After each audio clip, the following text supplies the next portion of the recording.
El 6 de enero celebramos la manifestación. Esa es la traducción de la palabra Epifanía, manifestación de Jesús a toda la tierra, que se realizó cuando los llamados reyes de Oriente acudieron a adorar al niño recién nacido. Y así vamos llegando a la etapa final del periodo navideño. Tras la fiesta del bautismo del Señor en una semana, regresaremos definitivamente al tiempo ordinario, al trabajo cotidiano.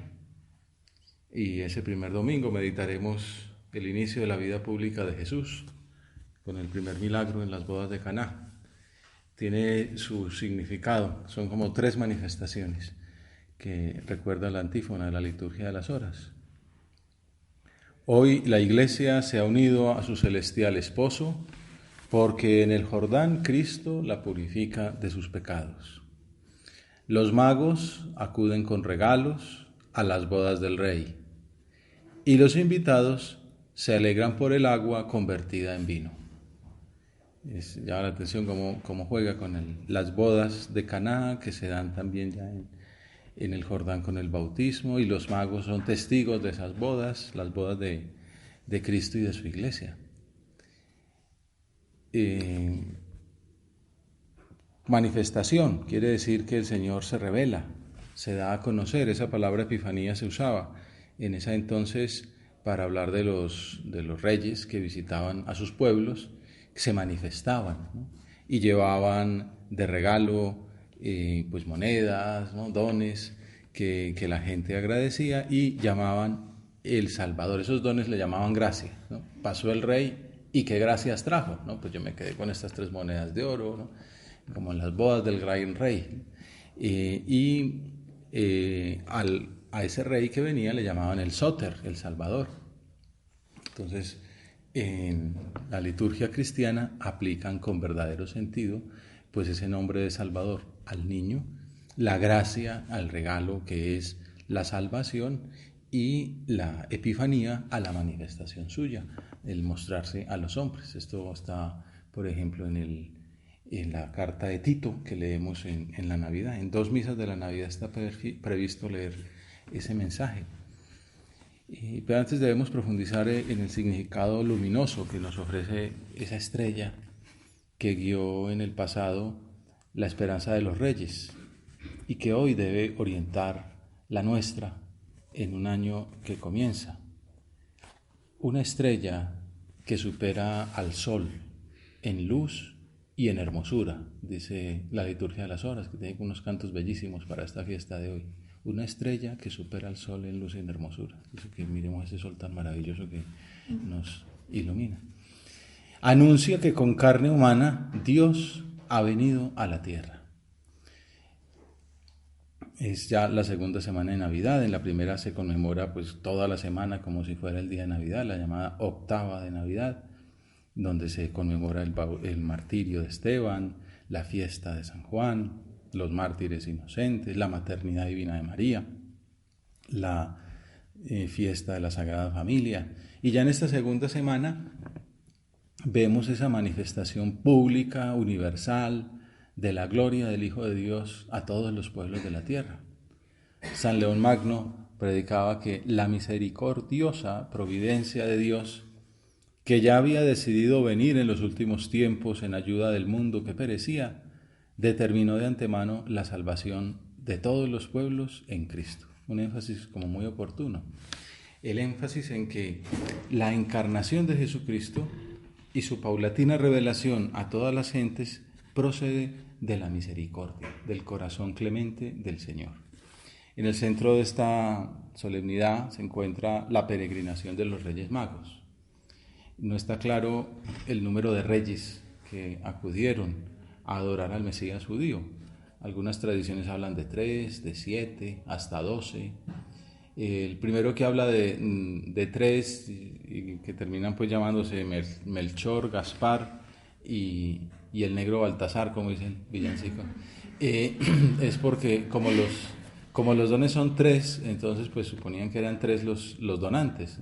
Lo que sí he sabido es que al menos uno procedía de Persia. Cuando al principio del siglo VII el rey persa Cosroes II invadió Palestina, destruyó todas las basílicas de la piedad cristiana, excepto una, la Basílica de la Natividad en Belén. Y eso por una sencilla razón, porque en su entrada figuraba la representación de unos personajes vestidos con atuendo persa, en actitud de rendir homenaje a Jesús en brazos de su madre. Entonces, esos reyes o ese rey salvaron la iglesia, ¿no? Donde algunos colombianos han celebrado ahora hace poco la Navidad, entre ellos el Padre Hernán. Tampoco hay claridad sobre la profesión de esos magos. Así alguien un poco iconoclasta dice, ni eran tres, ni eran reyes, ni eran magos. Pero bueno, no creo que pierdan ustedes la fe. Sí, el caso es que parece que se trataba de sabios, de astrónomos, de científicos, podríamos decir hoy. Vieron la estrella y percibieron en su luz, por acción del Espíritu Santo, el anuncio del nacimiento del Mesías prometido a los judíos. En esa época se asociaba la llegada de grandes personajes con fenómenos siderales. Y se ve que había una expectativa en el ambiente, quizá intelectual, quizá también así como astrológico, de que algo iba a pasar. Al menos así también lo deja ver Vinti Lauria, un novelista griego, de una novela que se llama Dios ha nacido en el exilio. Y también muestra como que dicen los judíos que les va a llegar el Mesías, ¿no? Como que en general había esa expectación. Más tarde, y es lo que meditamos también en este rato de oración, esa señal del cielo tan clara que los guió y que los motivó, desaparecería. Sin embargo, los magos no se echaron para atrás, continuaron hacia el rumbo que les había señalado. Es una actitud que puede servirnos de ejemplo en nuestro tiempo, cuando parece que cuesta mucho la perseverancia a los compromisos adquiridos, la fidelidad al propio camino, a la vocación, a la pureza, a la fe. De los reyes podemos aprender la importancia de responder afirmativamente a la voluntad de Dios para nosotros. Estos días me contaban que un tema que se considera en la predicación, a la hora de anunciar el mensaje de Cristo, es hablar de testigos, no solamente teorías o doctrinas claras, que es muy importante también, sino también que quede claro, pues, que la figura de una persona, su ejemplo de vida, al joven de hoy le ayuda mucho a ver de modo plástico realizado ese mensaje. Siempre la iglesia lo ha hecho, por ejemplo los santos, ¿no? Habla de Guadalupe Ortiz de Landazuri y dice, pues hay que ser así fuerte como esta mujer. Y al mundo científico le está sirviendo mucho. Una científica en los altares también, mira, que también es posible, ¿no? La verdad es que el científico sufre mucho, ¿no? Con los benditos papers y todo eso, santifica. Bueno, pues hoy la iglesia nos propone estos tres testigos. Unos señores procedentes de diversas partes, también la manera de representarlos, uno blanco y anciano, otro amarillo y de edad media, otro negro y más joven, pues muestra como que Dios viene a todas las edades del ser humano y a todas las procedencias, ¿no? A los 4 puntos cardinales viene ese mensaje, se manifiesta de esa manera. O también verlos ahí que ven la estrella y se deciden a seguirla, que son perseverantes, que responden afirmativamente a las mociones del Espíritu Santo, son un ejemplo para nosotros. Un año nuevo que comienza a decir, Señor, que yo también siga tu estrella, que yo, como la Virgen, que es el lema de la JMJ en Panamá, que seguramente casi todos ustedes estarán por ahí, pues como la Virgen responda, he aquí la esclava del Señor, hágase en mí según tu palabra, a lo largo de mi vida, ¿no? Porque la Virgen no lo hace un día, sino toda su vida, ¿no? hasta el Calvario y hasta Pentecostés y hasta la Asunción a los cielos. He aquí la esclava del Señor. Bueno, que nuestra respuesta sea como la de estas personas que ven la luz, ven la estrella y la siguen. Estamos aquí porque lo hicimos, ¿no? Un día tomamos esa decisión de, al ver esa luz, hace meses, hace años, hace décadas en algunos casos, pues todavía continuemos, ¿no? Porque la luz a veces se oscurece, ¿no? no se ve tan clara, o aparece otro reflector por ahí, como que y decir, Señor, no, yo quiero seguir la luz, ¿no? Aunque esté más lejana, aunque se vea más difícil, no quiero quedarme aquí en las luciérnagas del camino. Y pues un propósito, seguir este ejemplo de los reyes, de ser maduros, de entregarle al Señor nuestra libertad para liberarnos de nuestros vicios, de nuestros apegamientos, de nuestras pequeñeces, aunque parezca que ese designio inicial se oscureció. Ese designio es para siempre y a lo largo del itinerario concreto de nuestra vida pueden pasar muchas cosas. Y también, propósito concreto, defender esa entrega con uñas y dientes, cuidando el tesoro de la llamada divina, creciendo cada día en el amor de Dios, también a través de las dificultades, de las luchas y de las caídas. Dios no lo quiera, grandes o pequeñas, pero sea como fuere, estar ahí siempre contando con la gracia del Señor. Es lo que vemos en el Evangelio de Mateo, que narra con todo detalle. Habiendo nacido Jesús en Belén de Judea, en tiempos del rey Herodes, unos magos de Oriente se presentaron en Jerusalén preguntando: ¿dónde está el rey de los judíos que ha nacido? Porque hemos visto salir su estrella y venimos a adorarlo. Se presentan delante del rey de los judíos a preguntar sin ningún recato por el verdadero rey. Eran conscientes de que Dios mismo los había llamado a través de sus estudios de astronomía, sirviéndose, como se supone desde Kepler, de una conjunción de Júpiter y Saturno, y no tenían ninguna vergüenza de dar la cara por él. También en esto son modelo de ir diciendo, porque en algunas ocasiones se podrían burlar, ¿no? Y qué hace un pagano preguntando por el rey de los judíos. O aquí podría pasar, como de hecho sucede, pues que entran a la boca del lobo, porque van a la casa del rey a preguntar por el rey. Como es obvio, al enterarse el rey Herodes se sobresaltó, y toda Jerusalén con él. Convocó a los sumos sacerdotes y a los escribas del país y les preguntó dónde tenía que nacer el Mesías. Llama la atención que tuvieran que ir unos paganos extranjeros a preguntar por el esperado de los siglos del pueblo hebreo. También muestra esa negligencia o esa falta de finura, de estudio, de oración de aquellas personas de ese tiempo. Solamente un par de viejitos estaban como atentos a la situación, ¿no? Pues Simeón y Ana, que sí sabían que, bueno, es que no nos morimos hasta que aparezca el Mesías. Bueno, Juan Bautista también, ¿no? Isabel, la Virgen, pero pues tanta gente, un pueblo tan religioso, con esa profundidad de sus creencias, dejaron pasar esa oportunidad. Bueno, lo más duro de todo es que las grandes autoridades, hay quien dice que incluso ya sabiéndolo, pues prefieren desprenderse de él, llevarlo a la cruz, antes que cambiar de vida y aceptarlo como rey. Al enterarse el rey Herodes se sobresaltó y toda Jerusalén con él. También estos como que muestran la liebre, ¿no?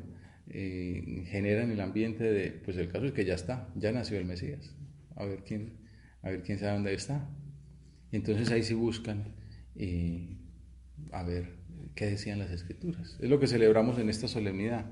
Dios quiso manifestarse a todas las gentes, llevando a plenitud esa apertura universal que ya desde algunos siglos atrás empezaba a darse en la religión judía. La verdad es que llevan 5 siglos sin profetas, estaban como pues en esa espera. San León Magno una vez más dice que la plenitud de las naciones venga a incorporarse a la familia de los patriarcas y que los hijos de la promesa reciban la bendición de la raza de Abraham, a la cual renuncian los hijos según la carne. Que todos los pueblos, en la persona de los 3 magos, adoren al autor del universo, y que Dios sea conocido, ya no solo en Judea, sino también en el mundo entero, para que por doquier su nombre sea grande en Israel. Nos habla de manifestación a los pueblos, nos habla de afán de almas. Para eso vino el Señor, para traer la salvación a todos los hombres, siempre la religión judía es una religión que llaman de tipo étnico celestial, ¿no? Antes eran las telúricas, lo que estaba estudiando en estos días, y luego venían las étnicos celestiales como las judías, ¿no? Para nuestra raza, el pueblo hebreo, el pueblo elegido, los hijos de la ley. Pero ya con esto es los hijos de la promesa, para todos los pueblos, a toda la tierra llegue tu salvación.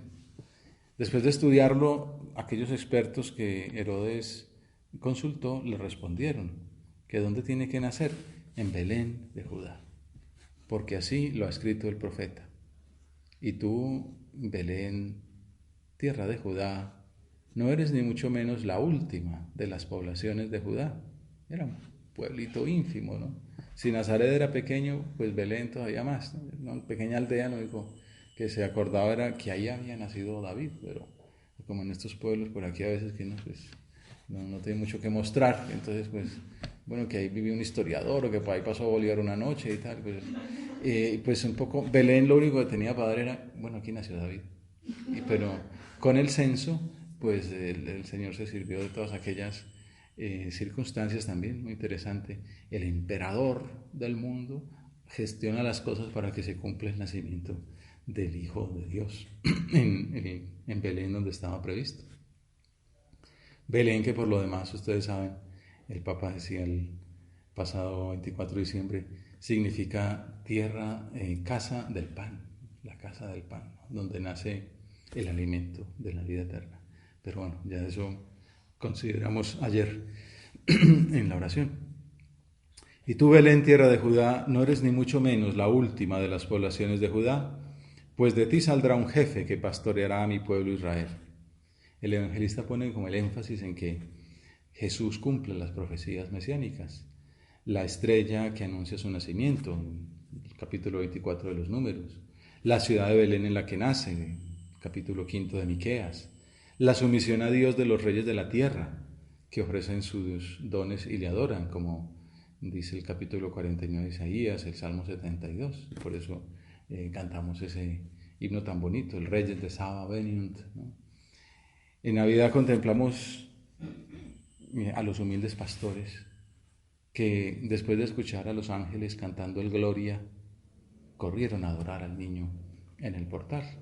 Ahora vemos por contraste la reacción del rey. Entonces Herodes llamó en secreto a los magos para que le precisaran el tiempo en que había aparecido la estrella. Y los mandó a Belén, diciéndoles, vayan y averigüen con cuidado qué hay del niño, y cuando lo encuentren me avisan para ir yo también a adorarlo. Más adelante organizaría la matanza de los santos inocentes, en otro intento desesperado. Antes ya había ejecutado a varios hijos suyos, por asesinar a quien podría quitarle su poder humano. El malvado pretendió engañar a los magos, simulando ser piadoso, pero Dios no permitió esa maquinación. Por eso Mateo cierra la escena con un dato providencial. Y habiendo recibido en sueños un oráculo para que no volvieran a Herodes, se retiraron a su tierra por otro camino. Volvamos a la reunión de Herodes con los magos. Ellos, después de oír al rey, se pusieron en camino. Y de pronto, la estrella que habían visto salir comenzó de nuevo a guiarlos hasta que vino a pararse encima de donde estaba el niño. Ese detalle, en apariencia superficial, es para nosotros un ejemplo de fidelidad. Los magos habían visto su vocación en la estrella que les llamaba. La habían seguido con prontitud, pensábamos antes, asumiendo muchos sacrificios para recorrer tantos kilómetros. Probablemente llevaban ahí los ahorros de toda la vida, se habían expuesto a asaltos, habían invertido pues en aquellos animales que los llevaron, en aquella procesión, seguramente tendrían que llevar también pajes que les acompañaran.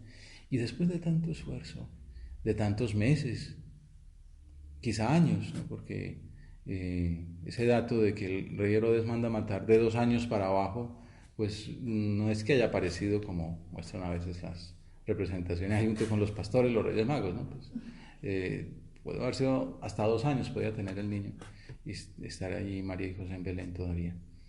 y pues bueno, meses, años, sacando adelante esa misión, esa vocación, ese llamado, con grandes esfuerzos, con grandes sacrificios, como nosotros, que vimos la estrella, vimos ese lucero, que ese beso en la frente que el Señor nos daba por medio de María, y la seguimos con gran alegría y experimentamos pues tantos gozos y tantas maravillas que son este camino, y de pronto, cuando menos piensa, se perdió. No es que haya aparecido otra más, no, es que ya no está. ¿Y qué pasó? Pero no es que me había llamado, pues, y ahora qué se hizo, ¿no? Eso el Señor, ustedes se ríen, pero tarde o temprano llega un momento en que la estrella desaparece, ¿no? O es uno, ¿no? O que las gafas se ennegrecen, ¿no? O que los ojos ya, la miopía o la presbicia, ¿no? Llega un momento en que ya va uno a rezar las preces y no las ve. Entonces, pero bueno, la culpa no es del impreso, que tiene el mismo tamaño toda la vida, ¿no? Es uno que ya empieza a... Entonces, pues hay varios caminos, ¿no? Uno decir, pues ya no rezo más, pues ya no sé. Otro ir donde el médico y pongan unas gafitas, ¿no? Y donde las autoridades, ¿no? Donde estos, hasta donde Herodes van a ver qué es lo que hay que hacer, ¿no? Pues van hacia Belén, ir a la dirección espiritual, decir las cosas con sencillez, no veo claro, y dejarse orientar, ¿no? Siempre, ahora me viene a la mente, cuando era pequeño, hace unos cuantos años, que un vecino, siempre por estas épocas, es época de pintar y de organizar la casa, ¿no? Y yo tenía mis encargos de pintar, en unos veranos, en unas vacaciones, pintar las paredes de las puertas y ventanas, y en otro las rejas, tal. Y entonces este señor, el vecino, lo que hizo fue poner unas soldaduras, claro, uno de esos toderos, y se ve que le hizo daño, y entonces se quedó ciego.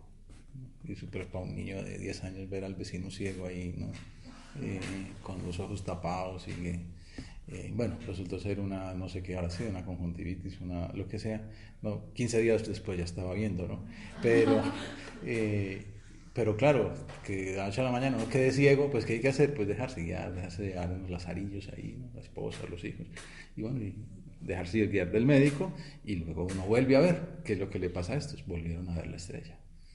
Ellos, después de oír al rey, se pusieron en camino, y de pronto la estrella que habían visto salir comenzó a guiarlos hasta que vino a pararse encima de donde estaba el niño.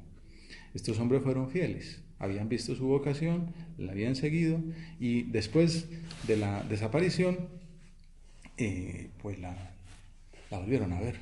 Cuando nosotros no la encontremos, cuando se nos desaparezca del camino, es la hora de la fidelidad, de madurar en la entrega, que no puede depender del mero sentimiento.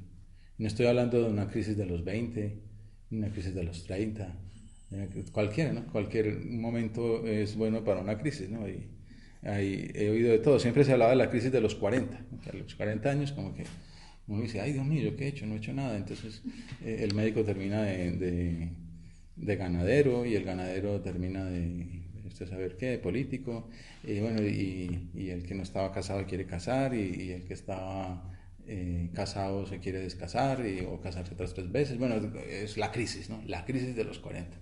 Pues hay psicólogos que dicen que la crisis de los 40 ahora es a los 30.